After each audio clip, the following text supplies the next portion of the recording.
तो hello friends, स्वागत है आपका आपके अपने यूट्यूब चैनल हिस्ट्री डिस्कस में। सर्वप्रथम तो आप सभी से मैं माफी मांगना चाहता हूं कि बहुत समय से वीडियो नहीं आ पा रही थी। इसका एक कारण है, मेरे एग्जाम चल रहे थे, इसी के कारण मैं वीडियो नहीं बना पा रहा था। आज हम आपको अश्वत्थामा की उस पराक्रम के बारे में बताएंगे जब उन्होंने महाभारत युद्ध में नारायणास्त्र चलाकर पांडव सेना को भयभीत कर डाला था। आप सभी से निवेदन है कि कृपया वीडियो को अंत तक अवश्य देखें। इस बात की जानकारी हमें महाभारत बुक के द्रोण पर्व में मिलती है। वीडियो स्टार्ट करने से पहले अगर आपने अभी तक हमारे चैनल को सब्सक्राइब नहीं किया है तो जल्दी से कर ले और पास में लगे बेल आइकन को भी दबा दे, जिससे हमारे हर वीडियो की जानकारी आपके पास सबसे पहले पहुंचे। गुरु द्रोण की मृत्यु की खबर सुनकर अश्वत्थामा बहुत अधिक दुखी हो गए थे और वो पांडवों पे क्रोधित भी थे। अश्वत्थामा ने पांडवों की सेना पर महाविनाशकारक अस्त्र नारायण अस्त्र का जब प्रयोग किया था, तब नारायण अस्त्र के प्रभाव से आकाश में हजारों बाण छा गए और पूरा आकाश अग्नि की भांति प्रज्वलित हो उठा। नारायण अस्त्र के प्रभाव से उसकी ऊर्जा के कारण अंतरिक्ष भी आच्छादित हो उठा। नारायण अस्त्र की शक्ति इतनी अधिक थी कि नारायण अस्त्र के प्रभाव से ही अनेकों विनाशकारक और दिव्य शक्तिशाली अस्त्र प्रकट हुए।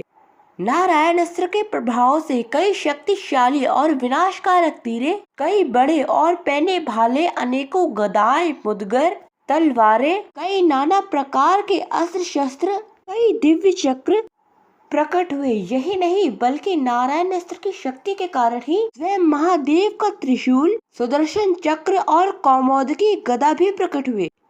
इन सभी अस्त्रों के कारण ही नारायण अस्त्र को काटने की शक्ति और किसी अस्त्र में नहीं थी। देखते ही देखते कुछ समय में नारायण अस्त्र ने पांडवों की सेना की लगभग एक अक्षौहिणी सेना मार डाली।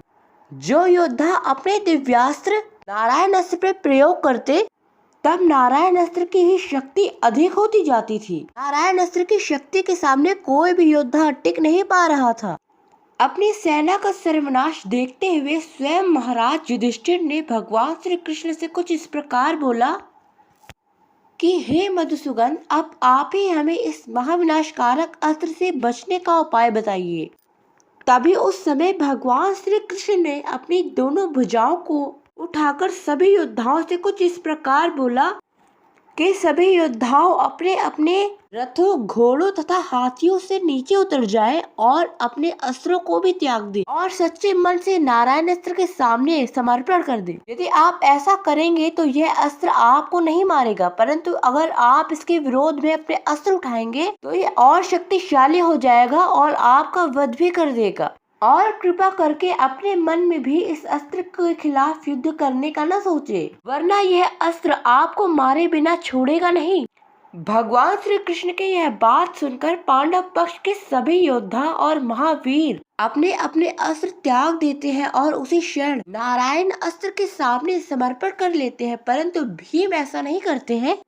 तत्पश्चात भीम सभी योद्धाओं से कुछ इस प्रकार बोले, हे महावीरों, आप सब अपने अपने अस्त्र न त्यागें, मैं अभी इस अस्त्र को अपने बाणों से काट डालूंगा। भीम ने अनेकों बार नारायण अस्त्र पे अपने सारे अस्त्रों का उपयोग कर लिया, परंतु भीम का कोई भी अस्त्र नारायण अस्त्र का कुछ नहीं बिगाड़ पाया, बल्कि नारायण अस्त्र की शक्ति भी और अधिक बढ़ गई।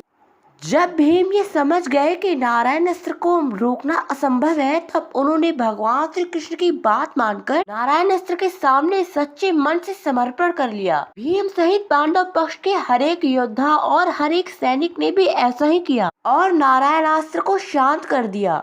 महावीर अश्वत्थामा के महाविनाशकारक अस्त्र नारायण अस्त्र को विफल होता देख दुर्योधन बड़े ही उत्साह से अश्वत्थामा से कुछ इस प्रकार बोले, हे अश्वत्थामा, तुम्हारे इस महाविनाशक अस्त्र ने पांडवों की सेना का भारी मात्रा में विनाश किया है। देखो, तुम्हारे अस्त्र के विफल हो जाने के बाद पांडव वीर तथा पांचाल वीर संग्राम भूमि में एक बार फिर आ डटे हैं। अतः तुम कृपया करके अपने इस महान अस्त्र का उपयोग दोबारा करो। दुर्योधन की बात सुनकर अश्वत्थामा दुर्योधन से कुछ इस प्रकार बोले, हे दुर्योधन, यदि मैंने इस अस्त्र का उपयोग दोबारा किया तो ये पांडवों के साथ साथ हमारी सेना का भी नाश कर देगा। इसी के कारण मैं इस अस्त्र का दोबारा उपयोग नहीं करूंगा। तो इसी के साथ हमारा आज का वीडियो यहीं पे खत्म होता है। अगर आपको हमारी वीडियो पसंद आई हो तो जल्दी से लाइक करें और कोई क्वेश्चन पूछना हो तो कमेंट बॉक्स में कमेंट करें। और अभी तक आपने हमारे चैनल को सब्सक्राइब नहीं किया है तो जल्दी से कर ले और पास में लगे बेल आइकन को भी दबा दें, जिससे हमारी हर वीडियो की जानकारी आपके पास सबसे पहले पहुँचे। हमें समय देने के लिए आपका बहुत बहुत धन्यवाद। हो सके तो हमारी वीडियो को शेयर अवश्य करें।